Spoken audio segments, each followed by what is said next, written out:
2 years ago, the Cedarburg community lost a talented artist, arts mentor, and visionary. I'm honored to be here with all of you today as we recognize Paul Yank's contributions to our city and to our arts community. Since 1966, when he set his roots in our community, Paul was instrumental in bringing Cedarburg to the forefront of the arts community throughout southeast Wisconsin and beyond. He passed on an opportunity to purchase a Frank Lloyd Wright house in Milwaukee to be here in Cedarburg and move his entire family to this great community and revitalized the Weber Brewery building, which is right behind us. Through his efforts, he preserved one of the oldest buildings in Cedarburg. And if you ask some of his children, there are pictures of people moving ice blocks from this creek into that building. It's pretty incredible what that building and the history that building has. That building housed his arts gallery and eventually the Ozaki Art Center. A bit of history on the Art Center. Prior to the Art Center being in the Weber building, it was housed at the old fire station and then in the building that is now City Hall. And Paul was highly involved with moving that Art Center in from those different buildings to this various site right here. It is visionaries like Paul that have helped create Cedarburg to what it is today, a historic, charming arts community. I am certain that his legacy will continue as his family works on revitalizing the buildings and continuing their work with the Ozaki Art Center. Throughout the years, I have had the pleasure of working with Paul as well as Marion Yank in various capacities. I have learned a lot about the history of the Cedarburg arts community, and I met them in 2006 when I first started here as the parks director. And I came to this building and I wanted to get a tour of the building that is right next to one of our beautiful parks. And as they both provided me with the tour of their building, I was amazed by not only of Paul's artwork, but of both of their passion for the arts and for our community. In most recent years, I also had the pleasure of starting the Cedarburg Public Art Committee with Paul and several other arts leaders in our community. His input on the committee was extremely valuable and always appreciated. It is through this committee that we have been able to obtain various pieces of public art for the city. The discussions on this piece we are here to dedicate today started long before his passing, with the hope that he would be able to attend this event. I am fortunate to have discussions with Paul on this piece, along with another piece that we are still working on and hopefully we'll be able to install into our art collection in the future. The sculpture in front of us today is a piece that reminded him of the life he created for his family in Cedarburg near the creek, with beautiful views of the treetops from the house he had made their home. As we reflect on his contributions to our community, the city of Cedarburg is honored to have one of his sculptures as part of a permanent collection. I want to thank the Ozaki Art Center, the Yank family, and Joanna Bratt for the donation of the Tree of Life. Thank you very much for this beautiful donation to our community.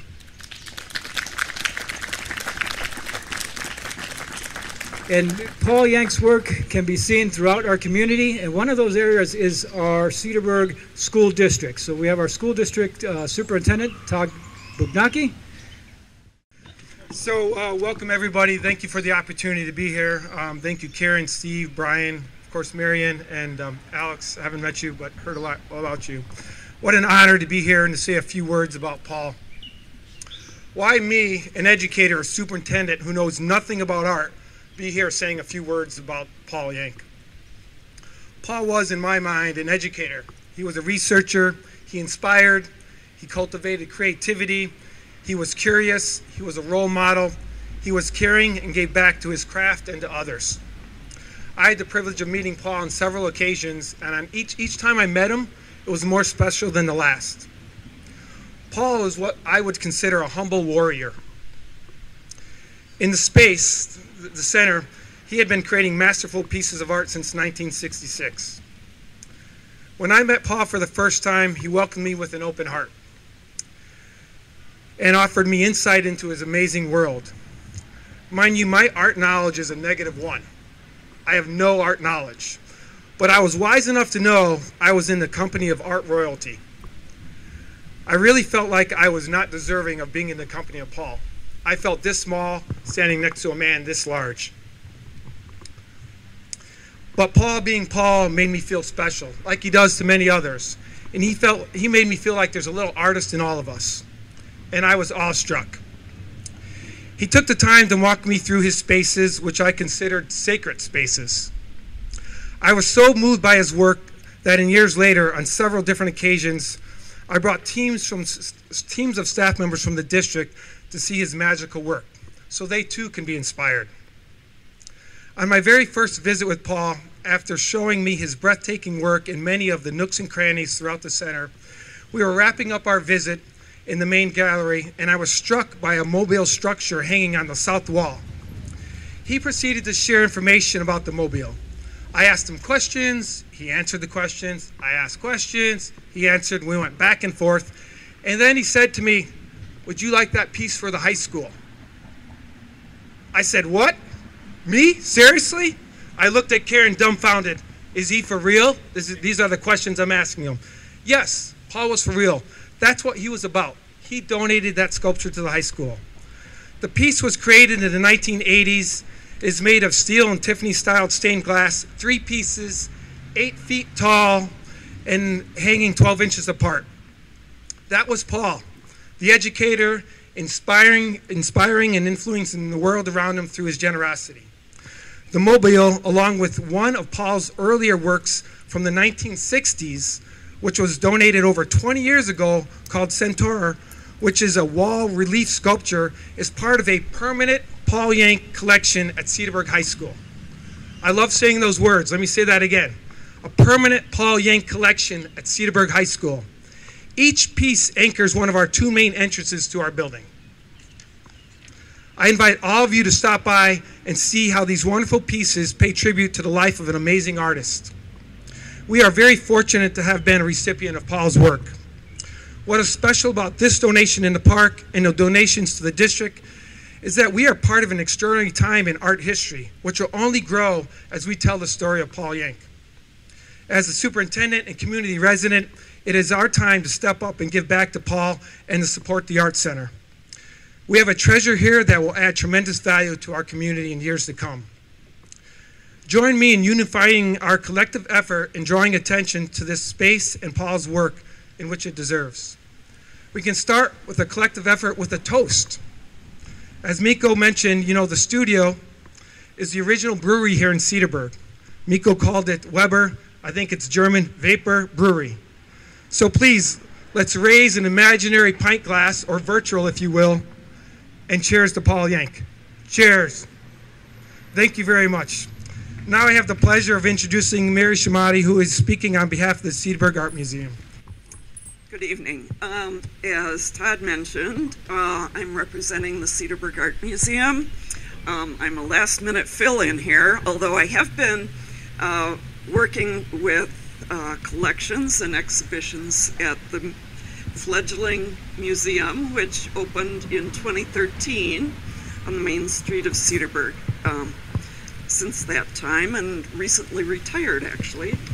I wanted to give a little background of Paul's history with Cedarburg. For those of you, maybe many of you here have lived for a long time in Cedarburg. I've lived here since '78, and just as a refresher, Paul's first professional role in sculpture was when he won a sculpture residency at the Milwaukee Public Museum in 1958, and that began his career for a while at the Milwaukee Public Museum. He was involved with displays and sculptural work there.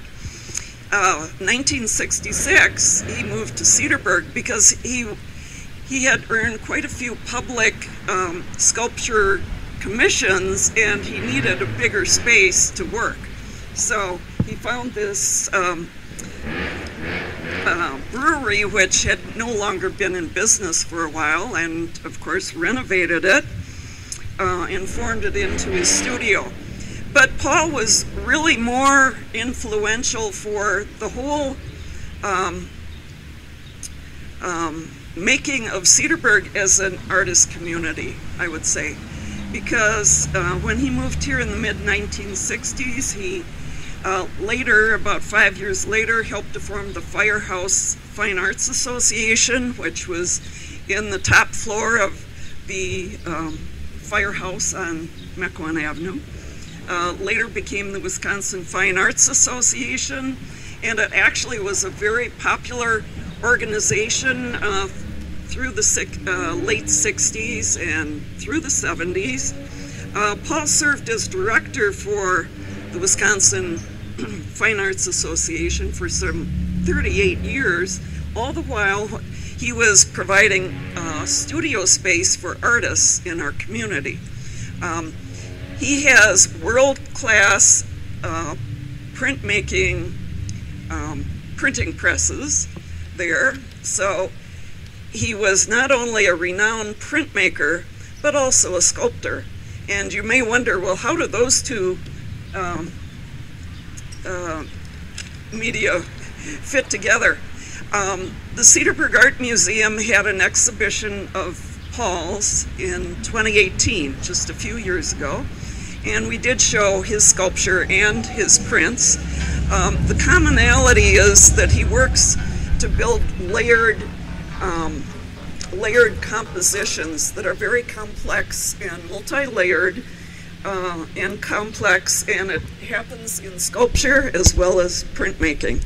And he developed a special technique of monoprints, and many artists who have been learning from Paul are still working in his studio area today.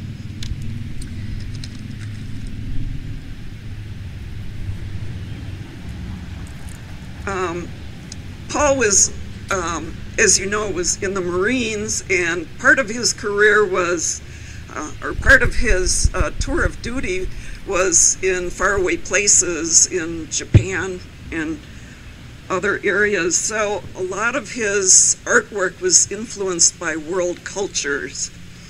So that was pretty interesting, and we found that in his exhibition that was at the Cedarburg Art Museum in 2018. We have another wonderful opportunity ahead of us in 2023. Next summer, the Cedarburg Art Museum will be having another exhibition of Paul Yank's sculpture and prints and outdoor sculpture as well, and we're looking forward to that. So put that on your calendar, and we look forward to, again, celebrating Paul Yank's artwork in our community. And I have the pleasure of now introducing Graham Reed. As a last-minute fill-in, I'm sorry I don't have his resume in front of me, but I believe he is the curator and director of exhibitions and collections at the Museum of Wisconsin Art. Here's Graham. Good afternoon, everyone. First of all, I'd like to thank the family for the honor of asking me to speak here this afternoon. Over the years, I've been in many, many artist studios, but I don't think I ever visited one like Paul's, nestled right here on the banks of the Milwaukee River. Many studios comprise of a single room or a corner of a shared space, but Paul had a building. Actually, calling it a building would be to do it an injustice. It was originally an 1848 brewery, but was transformed into a factory, a workshop, a studio, a gallery, a classroom, and a hub of creativity for decades. To the uninitiated, or the first-time visitor, it could be a bit overwhelming. For those of you who've been in the studio, you would ask yourself, does it ever end? Is there more? Where am I? At every turn, there seemed to be another room displaying art, holding art, or in the most special of places where it was made. And those were the most special of places because Paul was a maker, and a remarkable one at that. And why do I say remarkable? Because most artists become good at one medium. Take your pick: photography, painting, ceramics, the list goes on. But Paul didn't just work in two media. He mastered two media, sculpture and printmaking, to extraordinary success. Truly three-dimensional, the sculptures were three-dimensional, offering startlingly unique viewpoints from every angle. His monoprints had a depth and a compositional complexity that challenged any preconceived notions of what a monoprint can and should be. And the evidence was plain to see that in that, and I mean this in the nicest possible way, that rabbit warren of a studio, the sculpture studio that looked like a cross between a medieval blacksmith's and a crucible of alchemy, where glass and steel were transformed into sculptures that soared and beguiled in light and space. There, the tools of his trade, the welders, the cutters, the winches, the grinders were everywhere, ready to fabricate sculptures that seemed so fragile yet were so resilient. In a back room at the north end of Paul's studio sat what I call the Beast, an enormous, old-school German printing press that looked like it was hewn from solid steel, which it probably was. In this space, Paul created the prints that traveled to his gallery spaces and from there out into the wider world. And it was on the Beast that Paul created his stunning monoprints, layer upon layer of color and design that had few, if any, equals. Mostly because the process was of his own invention, and few printmakers had the skill or the equipment or the imagination to produce such works. And this Aladdin's cave of creativity had humble origins. A BFA in 1958 from the progressive Leighton School of Art in Milwaukee set the foundation upon which further study at UWM and 3.5 years at the University of Kyoto in Japan followed, the latter done while serving in the US Marine Corps, where he studied bridge engineering, something that I think can certainly be seen in his later sculpture work with its delicate synchronicity of lightness, strength, balance, and aesthetics.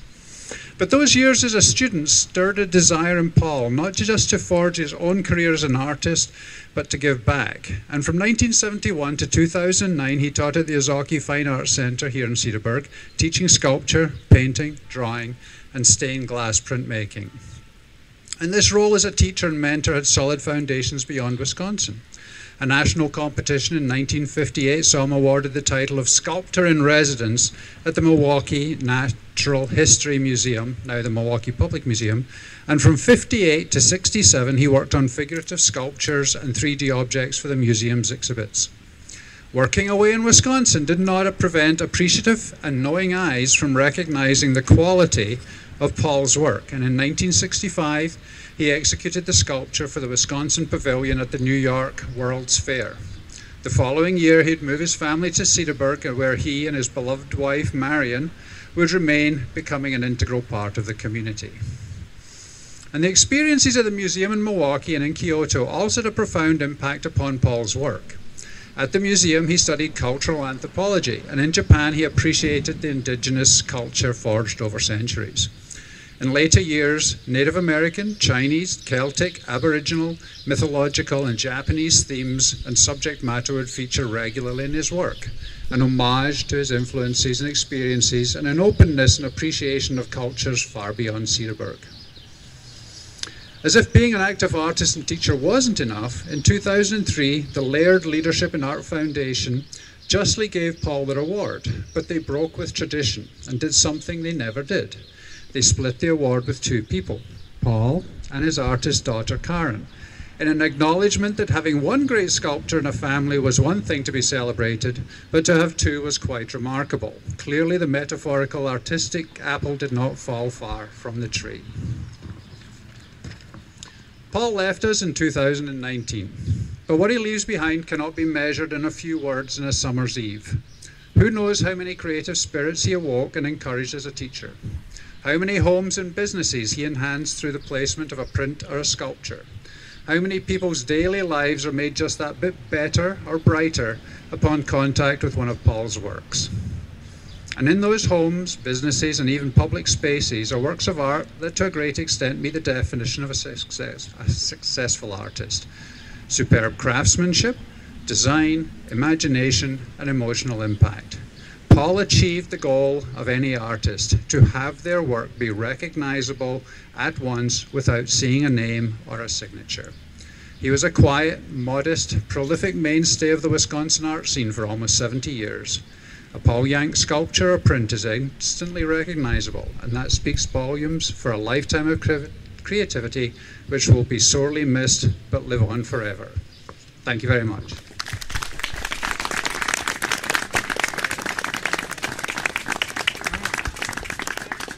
Jack Bashuta, come on up, Jack.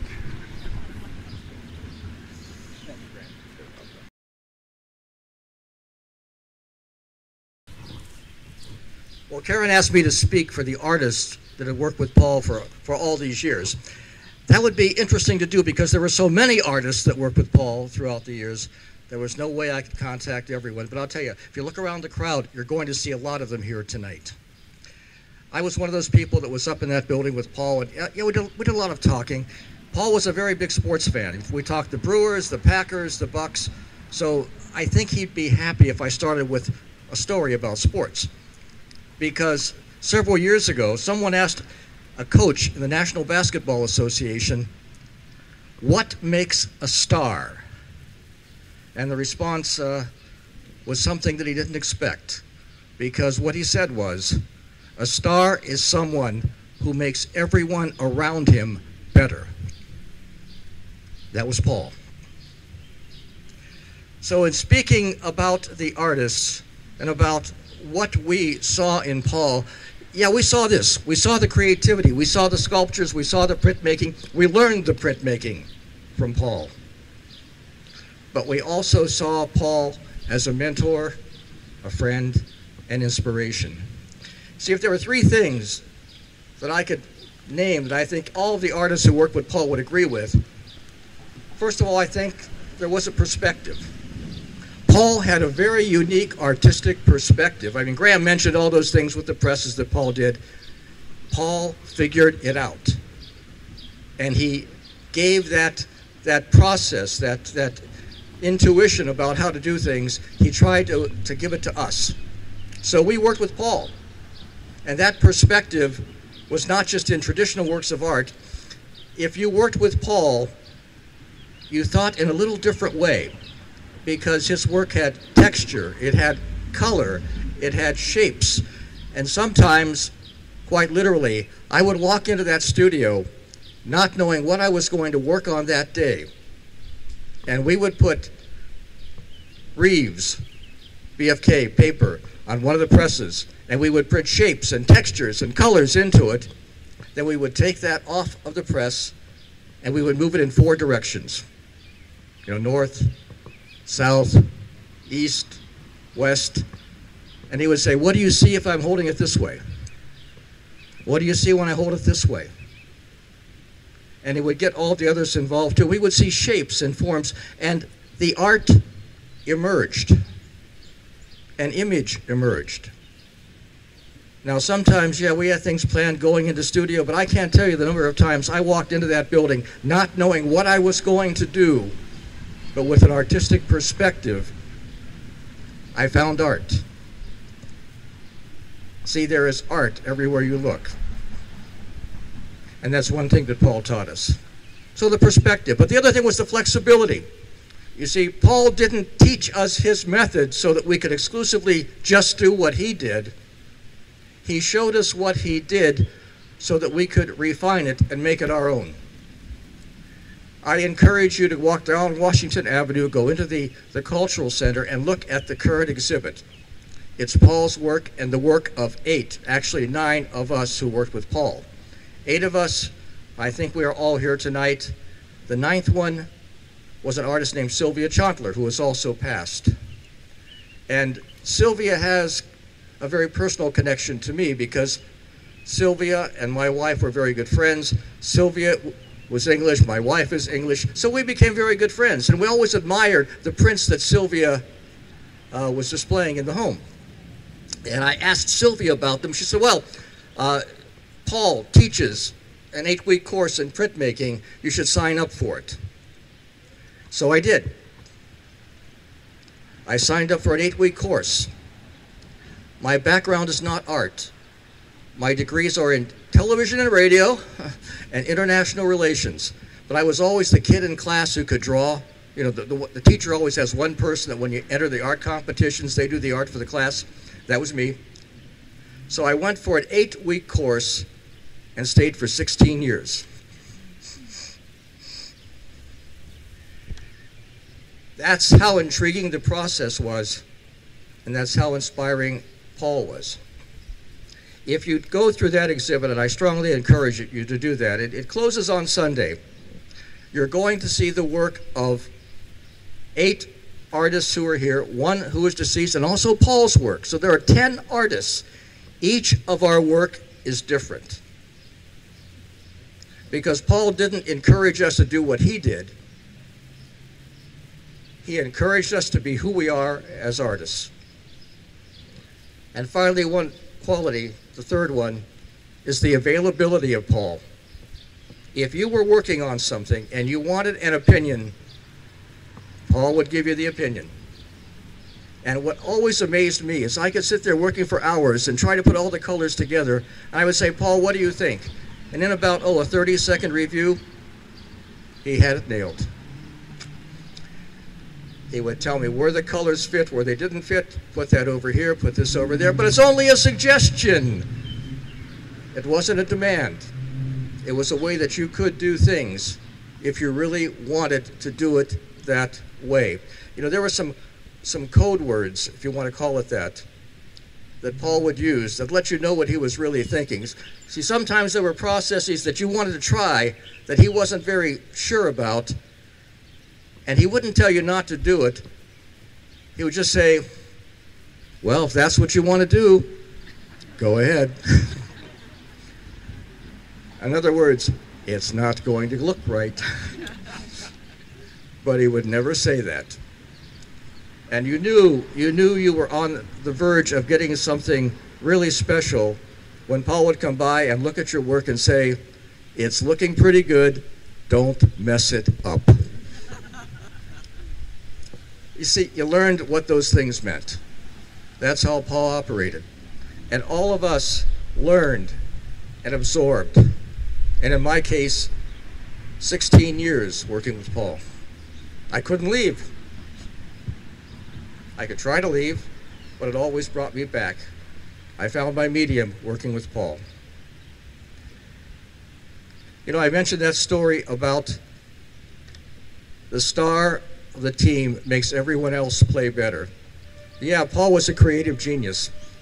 He made us play better. That's what a real star is. Cedarburg was given a gift. That gift was named Paul Yank. With the sculpture and with the things that Paul did, future generations will understand the impact he had. Let me introduce one of my colleagues in art who also worked with Paul. Jewel Riano Bradley. Jewel.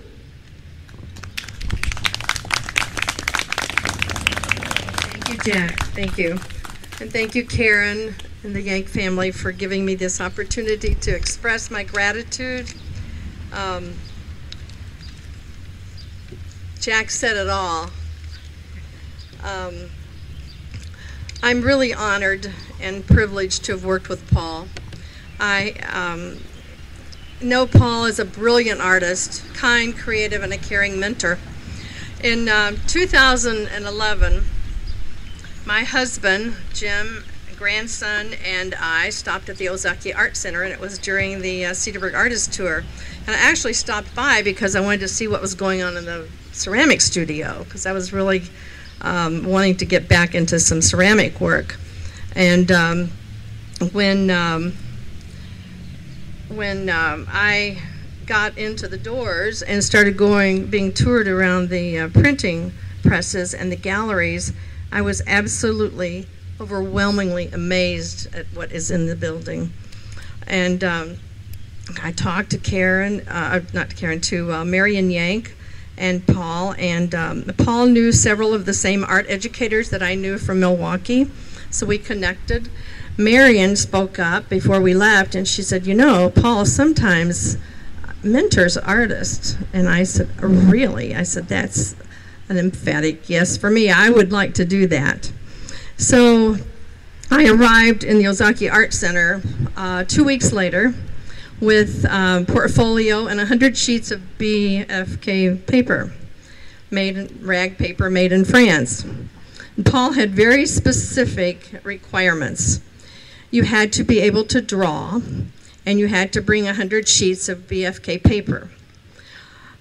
I knew I could draw. I had a master's degree in art education, had taught art for K-12 for several years, and spent 5 years supervising art teachers in Milwaukee Public Schools. And then I was retired.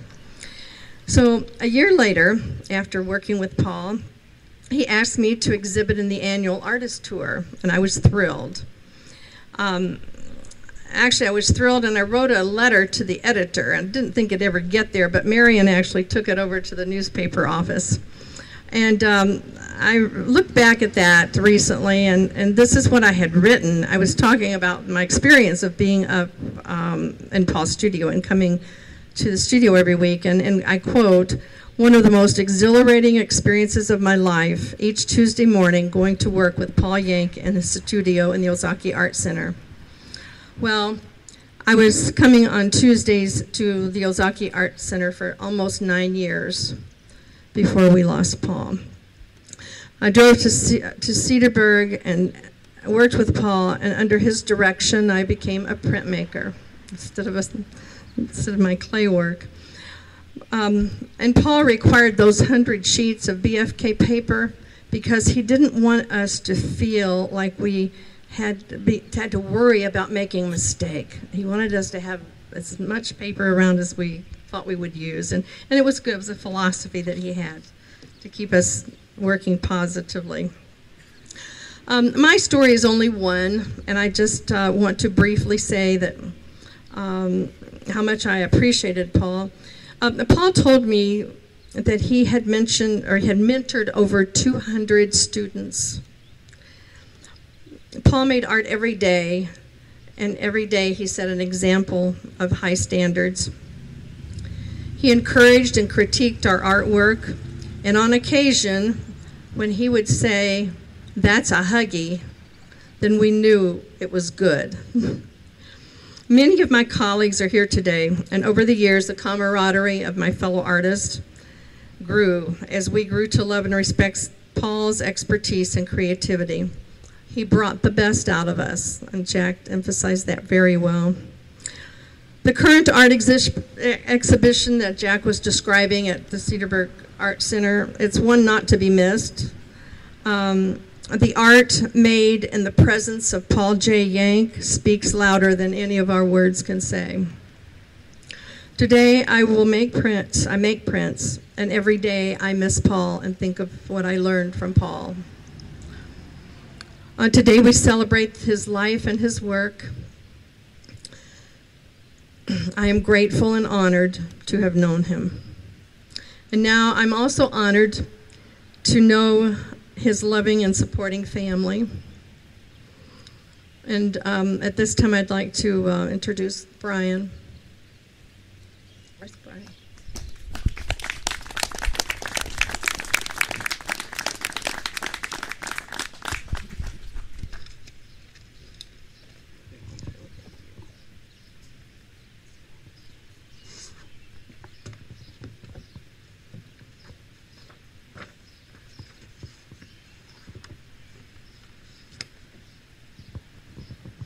I can't tell you how good it feels to have so many wonderful things said about your dad. We are just so proud and honored to be here today, and so appreciate everything that the city, our donors, and everyone else involved has done to make this day happen. I'd like to give special thanks to Miko and Mike for really quarterbacking this and seeing it through. It took a long 2-year period of time, and we greatly appreciate that. I also like to thank strong supporters like Joanna Bratt, one of Paul's strongest, and then my mom, who's not here today but in good health.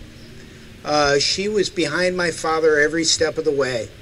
And she really, created an opportunity for him to really pursue his passions. And while doing that, raise our family and provide a wonderful childhood. My father once told me he had the ability to think in 3D. The nuns in his school were the first to recognize that. And he did all the window displays and holiday displays for the schools early on. I got a chance to speak to him before he passed, and got to share, many of those memories. As you've heard, while in the services, he studied engineering and special materials, and that really provided a foundation for him as a sculptor to experiment and work with all kinds of different media, whether that be wood carving, stone carving, fiberglass, Cor-Ten steel, stainless steel. I saw it all.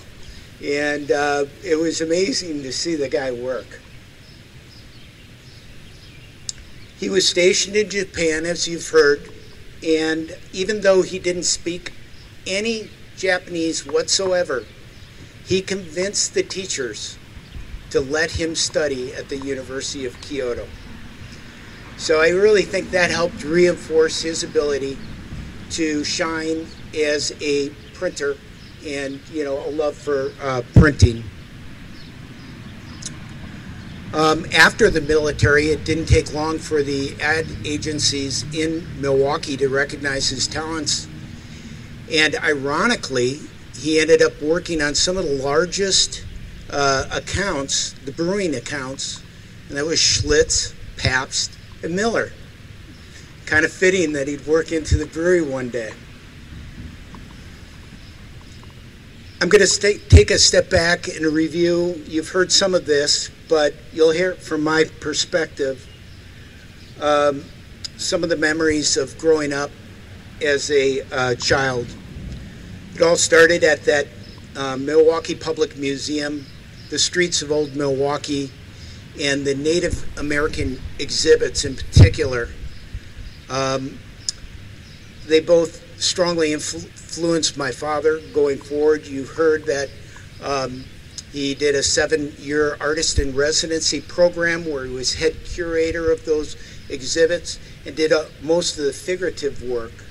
My brother and I were thinking and remembering seeing buffaloes and Native American headdresses and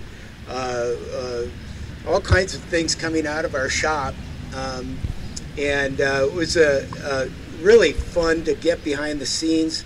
That also extended into the Milwaukee County Zoo, where he actually did exhibits for the wild animals and shelters. So as a kid, it was really fun to be able to grow up and be able to play behind the scenes.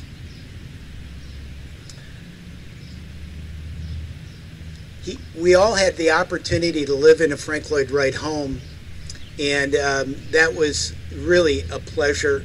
It really helped us all, better appreciate space the way only Frank Lloyd Wright can express it. That was in direct collaboration that my father had with Frank, and the trainings that they had together.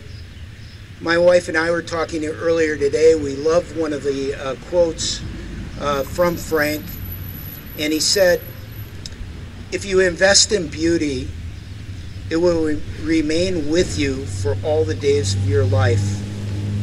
And I think Paul really took that out of his experience with Frank.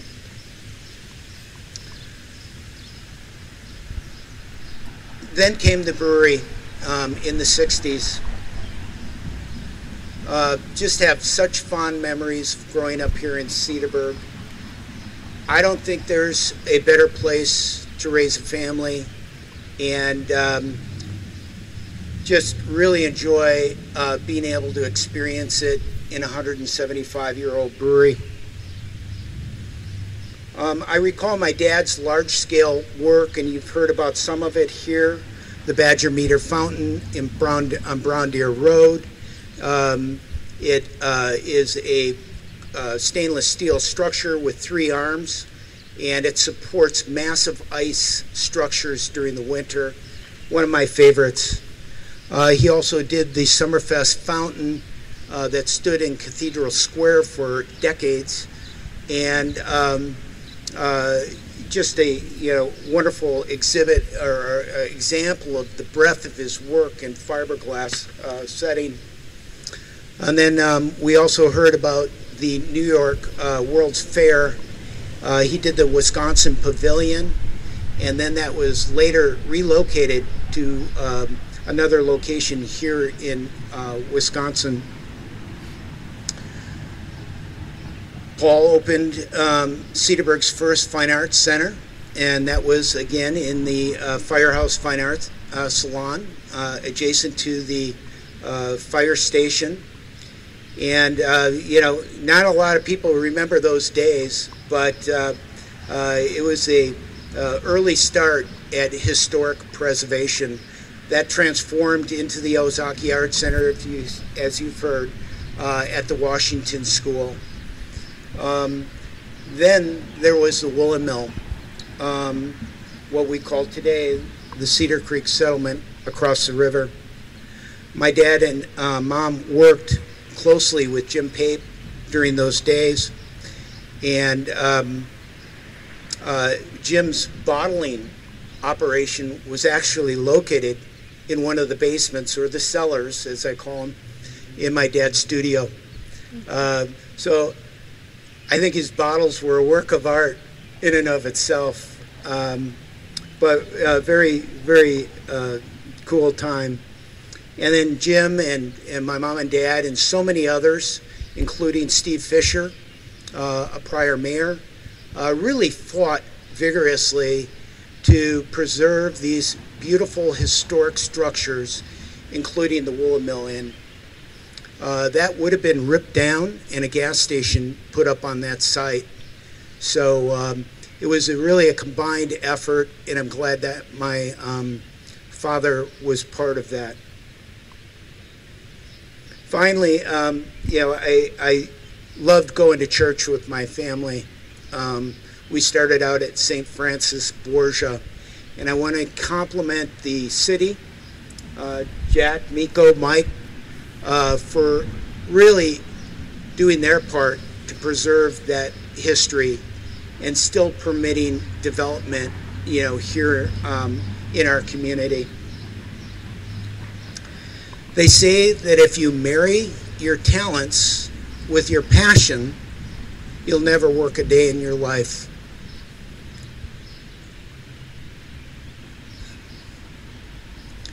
I think my father found that, and it's good to have him here.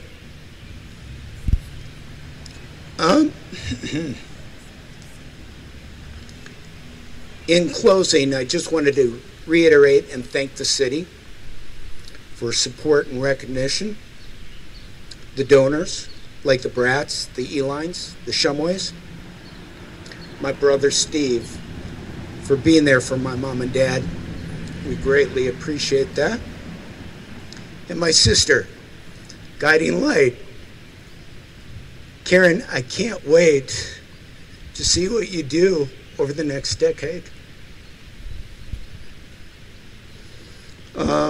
Also, I'd like to thank my brother-in-law, Rodney Hammond, for securing that beautiful 8-ton beast. Thank you, Graham. That'll go down. It is an offset printer and extended my dad's art career by at least 2 decades. So I greatly appreciate that. It's probably only one of 12 of those scale offset printers left in this country, and Cedarburg is lucky enough to have it in its community. I look forward to having that be a piece of the puzzle as we move forward.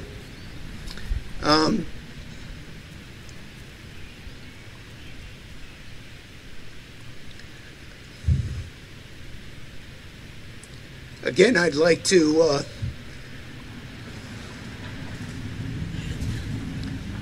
thank the U.S. Marine Corps for its recognition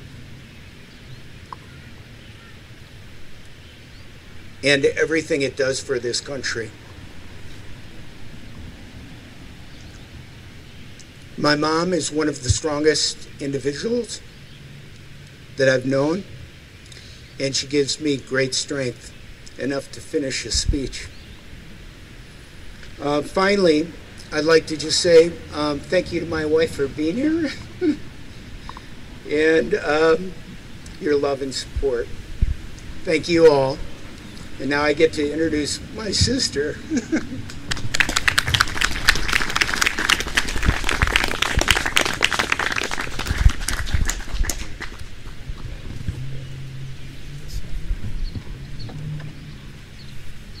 Well, I'm the only one that didn't bring a big notepad with large print. And I'm regretting it, but actually I kind of didn't want to, because I think I've talked to each and every one of you here personally throughout this last 3 weeks. And, you know, preparing and doing tours and showing my dad's work. And so I kind of felt like I wanted to keep that really familiar feeling that Paul had. And Paul rarely planned his speech either. He had a gift for gab, so he could just kind of meet with anyone that stopped into the brewery and show them something really meaningful. I do want to thank my brothers, though, while I'm up here, because without their support, I don't know how we could have done what we've done to get to this point since my dad passed. He was such a prolific artist that there's so much. There's so many prints and so many sculptures, and there's so much work. And they have been there for me 100%. Then who I really want to thank is my dad. I want to thank him for being this incredibly kind, generous individual, because it fills my heart so big to hear everyone's stories.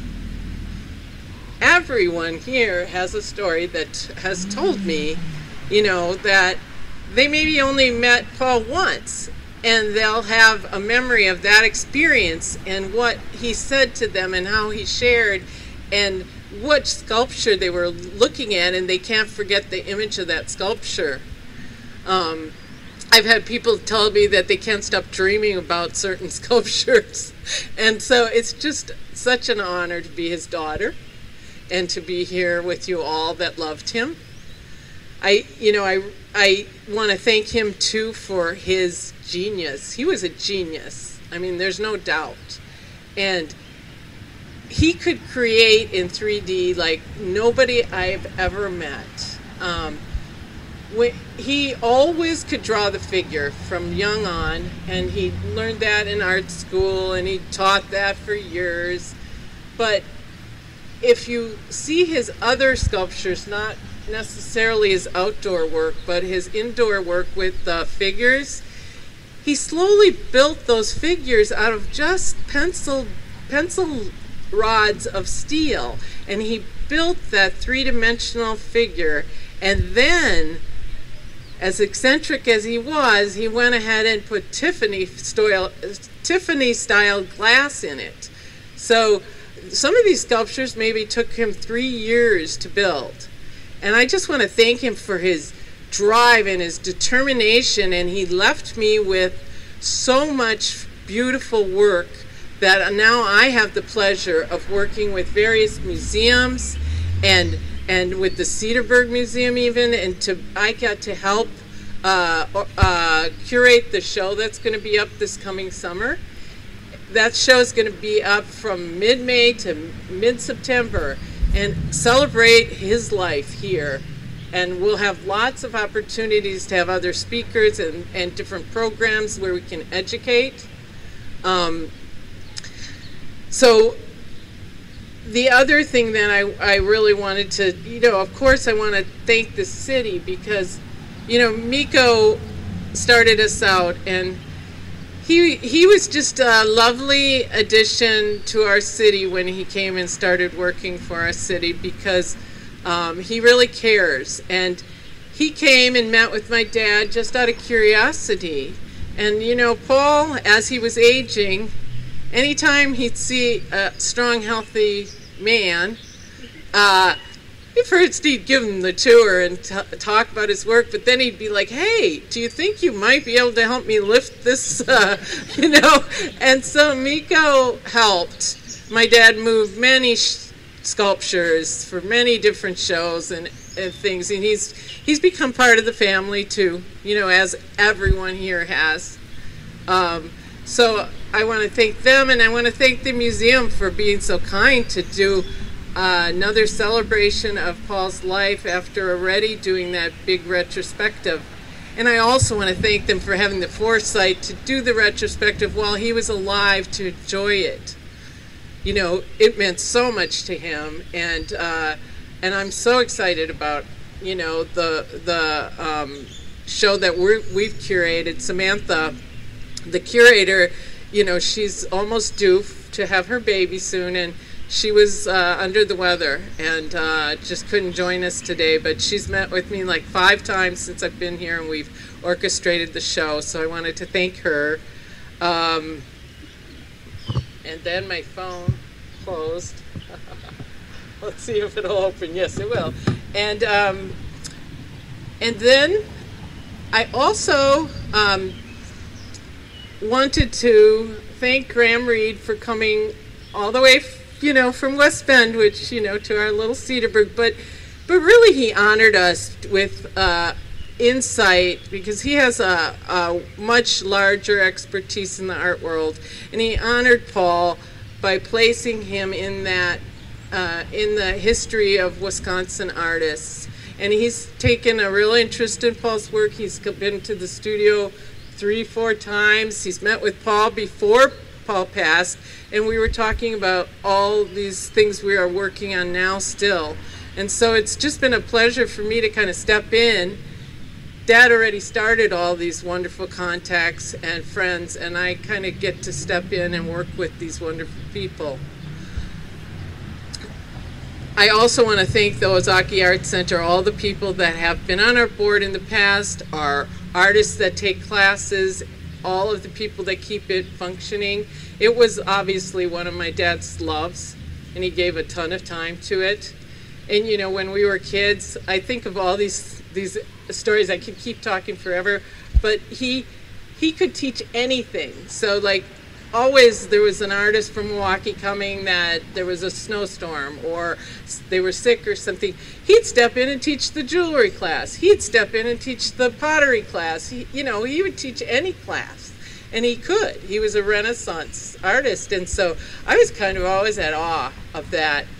And as I started to think about doing my own work and becoming an artist, he really, he taught all of us kids art, all our upbringing, and didn't distinguish one from the other. But once I said I was going to go into art, then I became his next project. I was his mission.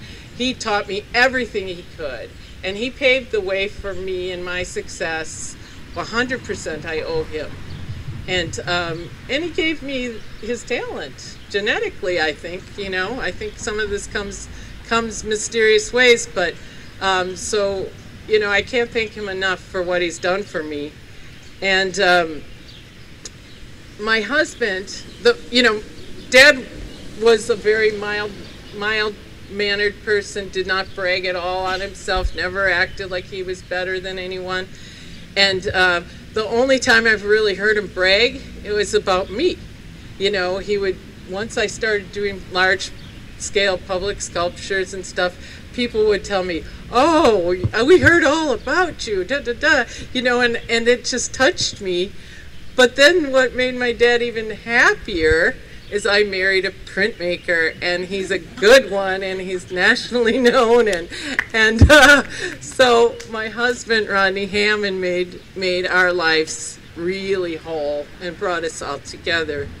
When we brought that press to him, he was, I all but thought Paul was going to cry.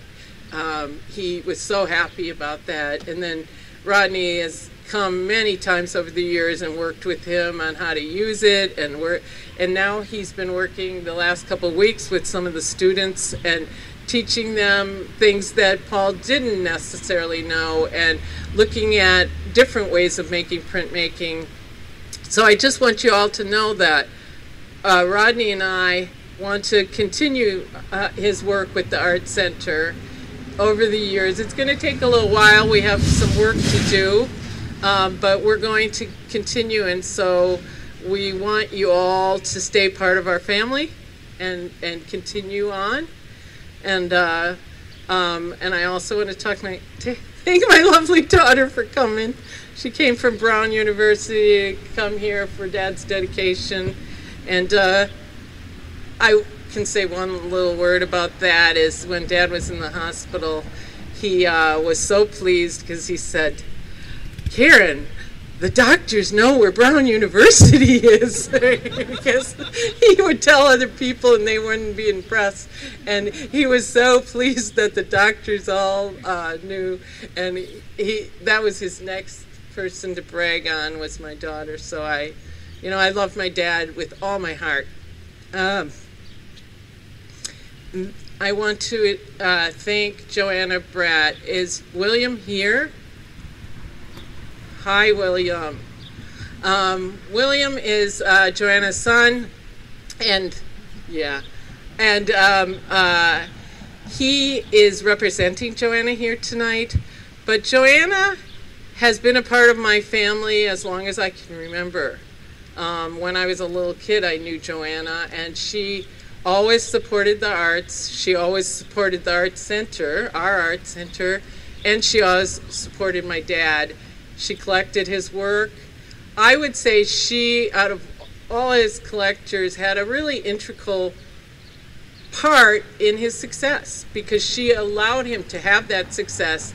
When I truly think that there were times when it was lean, she would buy a piece of artwork, so that he could continue, so he didn't have to go get a second job. And she's still supporting him after his passing. She was the largest donor for this sculpture, and she's working with me to put some pieces in museums here in Wisconsin. So, and William, I thank you for having her vision too, and for sharing it and wanting to help us and to help her continue her important work, because it's really what it's all about. And then lastly, I wanted to thank my mom. And, she wanted to come tonight. And, as the COVID spread started getting bigger, we decided maybe not a good idea. Her doctor said I probably shouldn't. And all I kept hearing was my dad saying, "Don't do it." Because he was very protective when COVID started, everything, about my mom and her safety and her health, and I could just hear my dad, "Don't do it." So she is not here, but I was lucky enough to go do an interview at the Cedarburg Library for the Cedarburg radio station, which you can all listen to if I haven't said enough tonight. But and they offered to come and do a professional video of this occasion so we can see it over and over, and I can play it for my mom. And there will be moments where we'll want to use it. So I want to thank Jeff for coming here and doing that, and for everyone at the library for their support as well. But Mama, she'll get to see it, and she was his biggest supporter. She believed in Paul's work so much that any chance she got, she would be bragging about him. But she gave up a lot. this Frank Lloyd Wright house keeps coming up. She lived in it. We owned it. And it was beautiful. And she gave it up to move to a tiny little red brick house with a studio that needed a lot of work. And the only request she had was, I want a dishwasher. I've got 4 kids, and that's all she needed. And so she supported him for all his time. And she was so sad when he passed, and we've been all healing. And I always say to her, Mom, no reason to be sad, because Dad truly had the best life ever. I mean, ever, as an artist. And it's because of her. Because she was willing to sacrifice and go through lean times and let him go in that studio every single day and live his dream. And that's how he was so prolific. He would tell me, this is my closing, he would tell me, Karen, touch your artwork every day. And don't let one day go by that you don't somehow interact with it. Even if you're busy, even if there's things that distract you. And I said, Dad, it's easy for you to say you have Mom doing everything but your artwork. I said, I still have to do everything. So for all the artists that are here and all of them that love Paul, touch your art every day and you will grow and continue the things that he cared so much about. He wants to see you all succeed. So I think I'm going to end with that, and I want to thank every single person that came, every person that donated for the sculpture. I'm still getting some donations as we speak on the GoFundMe page. If anybody wants to contribute to it, it's just Google, the GoFundMe Paul Yank Memorial Sculpture. And thank you all for coming. It's very meaningful to our family. Thank you.